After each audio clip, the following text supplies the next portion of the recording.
Hello everyone, my name is Yuri the Blender Magus, and today I'm going to be starting a tutorial series on how to make this character.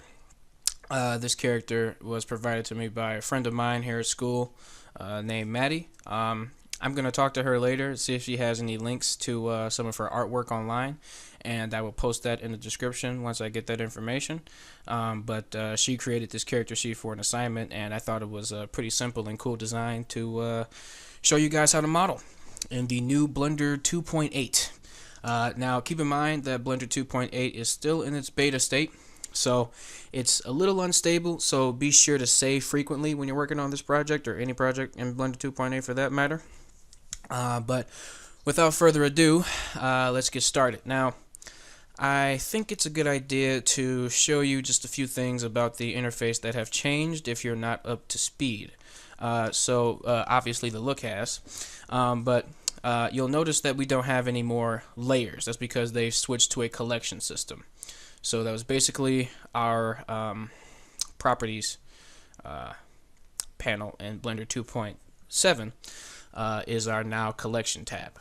And so it's really simple to use. So if I want to put this cube in a collection, I just click on a free space and click new. Now I have a new collection, and I can just drag this cube into the collection, and now it's there. So if I hit the eyedrop, you see that I see no more cube. If I hit it again, I see the cube, and it's in this second collection. Another thing that's important is that we now have visual icons for our tools and such. So we have visuals for rotate and scale, and translate. We have translate, rotate, and scale. All of these widgets can now be accessed through these very obvious icons here. And you can of course shut them off with T and bring them back with T. You can also hit N to bring back I guess the N tab. I don't really know what this tab is called, I forget. But you'll also notice that we no longer have the ability to access our background images from over here now. That's because Blender 2.8 has implemented a newer kind of method for adding background images, and so I will show you that now. So we're going to hit X to delete this cube, and we're going to hit Shift A. Now you'll see we can scroll down under empty. Now it says image, where before it would just skip from empty to speaker. Now, if you go to reference and find where you saved your images, and click on your image, and boom, there's your picture. The difference is that it kind of adds the image to where you're looking at it. So what I like to do is actually hit 1 on the number pad and go to 5 in the orthographic view, hit Shift A, and I actually like to add a background image. Just because they're a bit more easy to manipulate. So we see our background image here, and we have to do a few things to modify it. So hit G and Y, we're going to move this on the Y axis, and G and Z, we're going to move it to where the feet are touching the floor, like so. Now, we're going to go to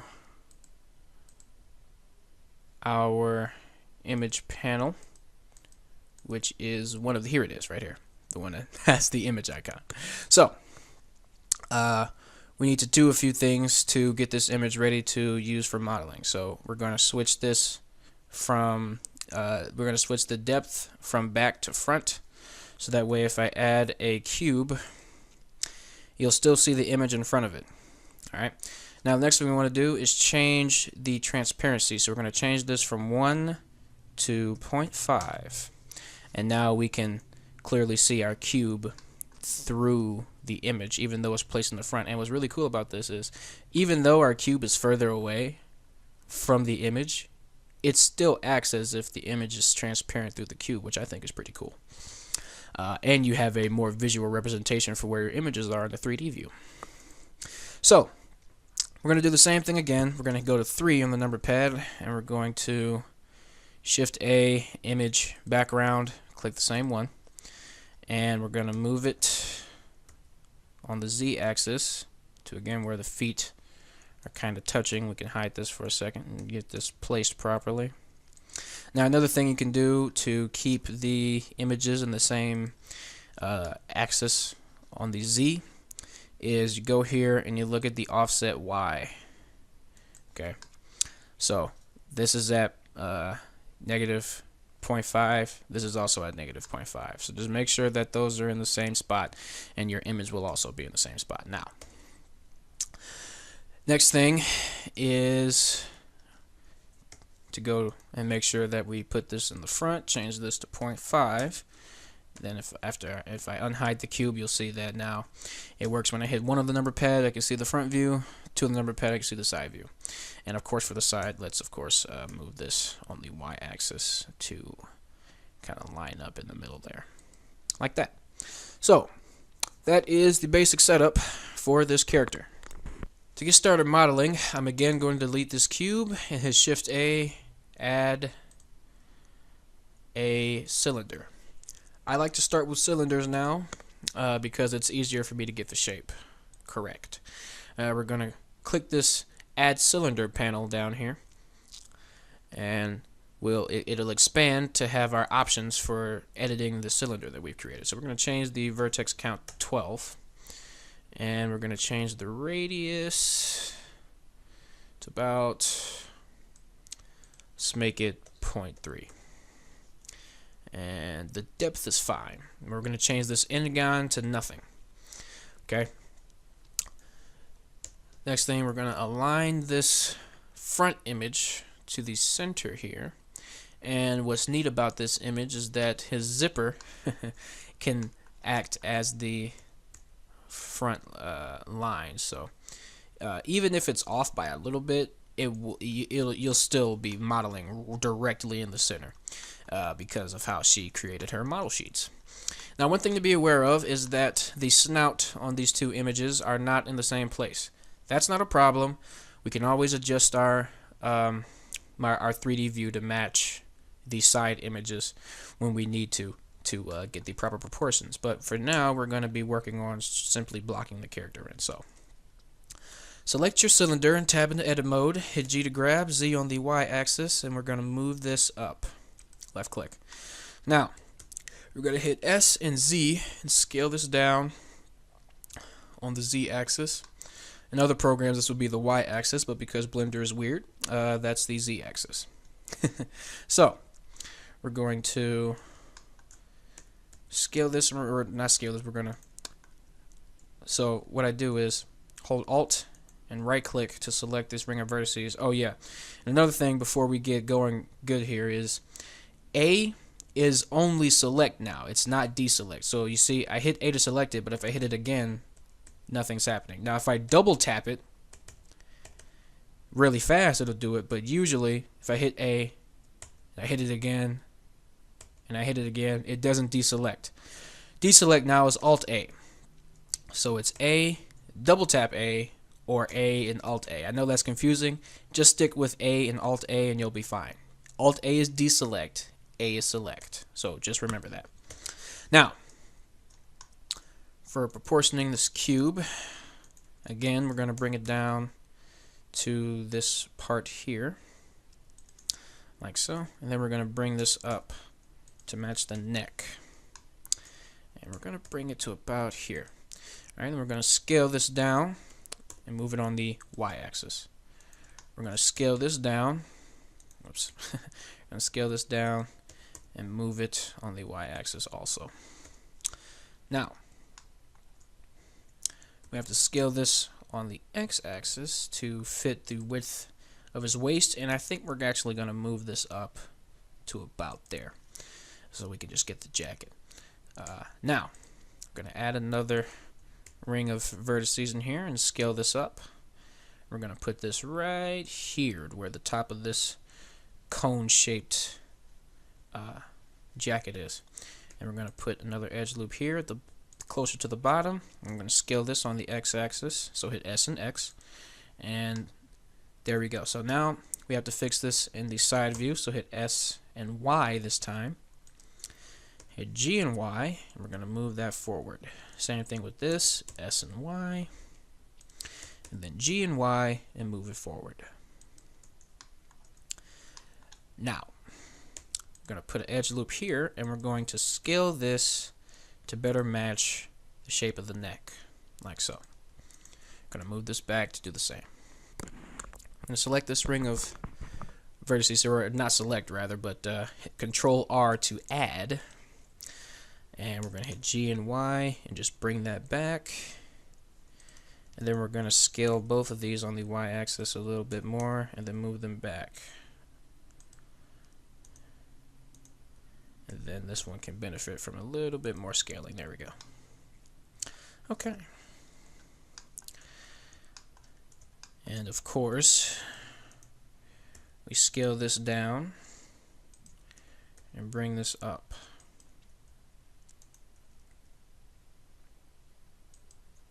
Like so. So we have the basic shape of the body, which is good. And what's also good is that because this character is incredibly simple, we really can model everything as one piece. And that's what we're going to do. So I'm going to select these 4 vertices here and hit F to make a face. And I'm going to select these 2 on the side and also hit F to make another face. And I'm going to hit Control R, left click and right click to add this edge loop here. And I'm going to hit G and Z in my front view and bring it down, S and X, scale it on the X axis. Boom. Now, just so that we can get it out the way, because it's actually an extremely simple character to do, we can select both of these sides here, hit E to extrude, Z, and just move them down. And then you can hit W, go to your loop tools, and hit circle, and it'll basically make these circles. And then you can hit S, Z, and 0 to flatten those out. Now, if you hit W and loop tools doesn't pop up, and then you're like, okay, well, then I guess I got to go to user preferences, and then you go to file and it's not there, that's because they changed it from file to edit. So if you go to your edit tab, you'll see preferences here. And then you can just go to add-ons, type in loop, and you'll usually get mesh loop tools here. So make sure you click that check, and there you go. You'll have your loop tools add-on enabled. Now, we need to change our origin point, or our orientation point, to the individual origins of what we have selected. So again, you would think, okay, if you know the keyboard shortcut, then just hit Control period or Control comma. However, that does not work. They changed it. I can't figure out why it's not working like it usually does. It was Control period or something like that. It was definitely, but whatever.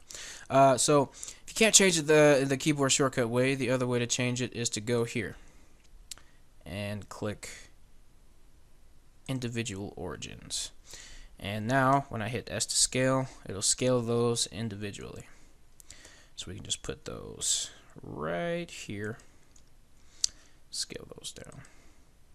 And then we can SX, well, we can go back to medium point and hit S and X, scale those out like so. And so we already have the legs done, or mostly done. So now you might be tired of working on both sides at the same time, so what you can do is hit Z to go into wireframe, and we're going to hit B for box select, and we're going to select all these vertices over here. So next we're going to add the mirror modifier, click clipping, go in the front view, and hit Z for solid again. And now we have both sides, but we only have to work on one. So I'm going to select these vertices over here and move these back. I'm going to move this back as well, and the same thing with this.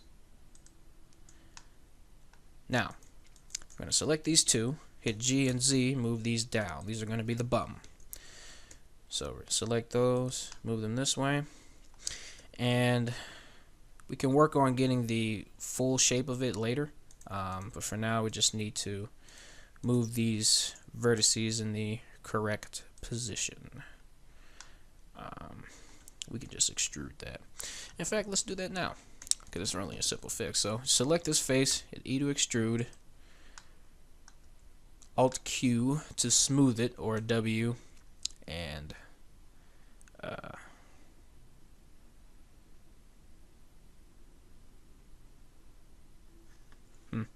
you might have to hit Shift Spacebar to search, and then there you go, smooth, Alt Q right here. So if you can't, you hit Alt Q, just hit Control W, or not Control W, Shift Spacebar, and you'll be able to find it. Now I'm gonna cut that off. So yeah, we're just gonna rotate this here, and you can also switch your vertex, face, and edge select with now the top numbers on your keyboard. So it's 1, 2, and 3. 1 is vertex, 2 is edge, 3 is face. The number pad on your right is still used for switching views, but the numbers that are on top of the letters Q, E, and W are the numbers used to change your vertices or edges. Now I'm going to change to edge by hitting 2 and just move these around. So now we have the bump, and again, that was pretty easy. I mean, if you look at the background image, it's almost identical, and that's because our donator of this image really did a good job of making the background images, or the model reference. So now what we have to do is just move this up like so, move this up, and okay. Now SZ0, then hit S to scale, and we're gonna move this on the y-axis up some. In fact, let's grab this and then move it like so. Then again forward like so. Awesome. Then we're going to add that loop there, and hit Control B to bevel, and scroll once to add an edge loop in the center there. So we have a place for the knees. So there we go. It's looking pretty decent so far. Now it is looking kind of boxy here, so what we can do is hit Control B again for bevel, and boom, there we go. We have already rounded out our shape. Just scale that up, and there you go.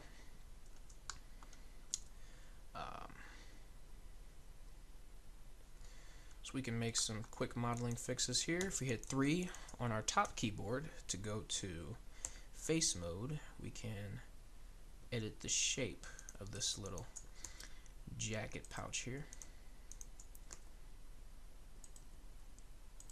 to be a little bit more representative of the image, just a wee little bit. Okay, so before this tutorial is over, we're going to do the arms. So let's do those now.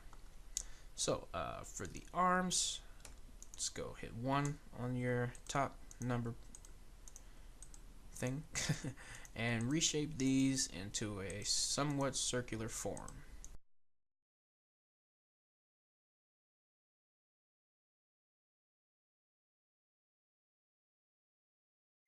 Then we hit E to extrude, Alt Q to smooth, R to rotate, R to rotate, R to rotate, bam. Then select these two, and we just hit E to extrude, like so. We're not going to be making the hands today, but we are just getting the basic shape of this.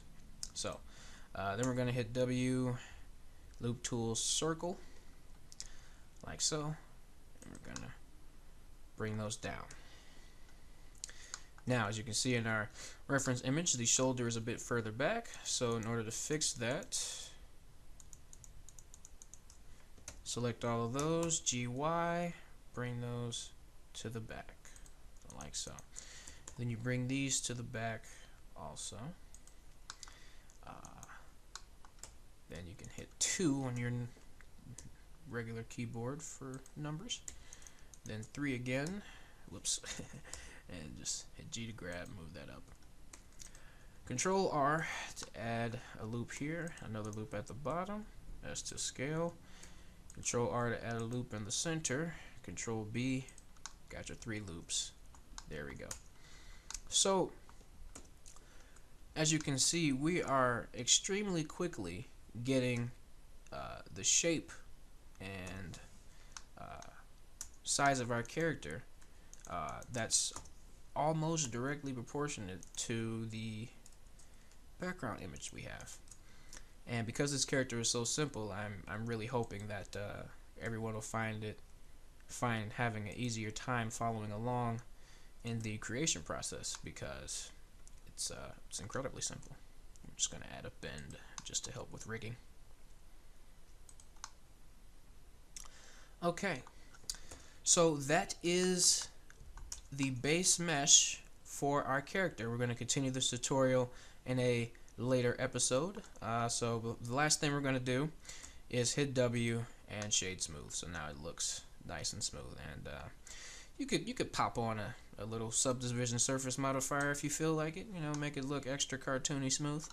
But that's where we're going to end the tutorial here. So we're going to go to File, Save As, and save your file wherever you need to save it to keep up with it. I'm going to save it here. I like to make new folders for my new projects, so I'm going to call this Wolf Friend Tutor. Am I spelling it? Oh my goodness. Wolf Friend Tutorial. And I'm going to select this and name this Wolf Friend Tutorial Part 1. I'm going to save it in increments. That's just for me. You don't have to save it in increments, but this just helps with organization and everything, at least for me. So, click Save as Blender file, and there you go. So that is it for our first tutorial today. Thank you very much for watching. Please subscribe to EuroBlend Anime for more Blender tutorials, more, sculpt videos, time lapses, things like that. And thank you all for watching. Y'all have a good one. Peace.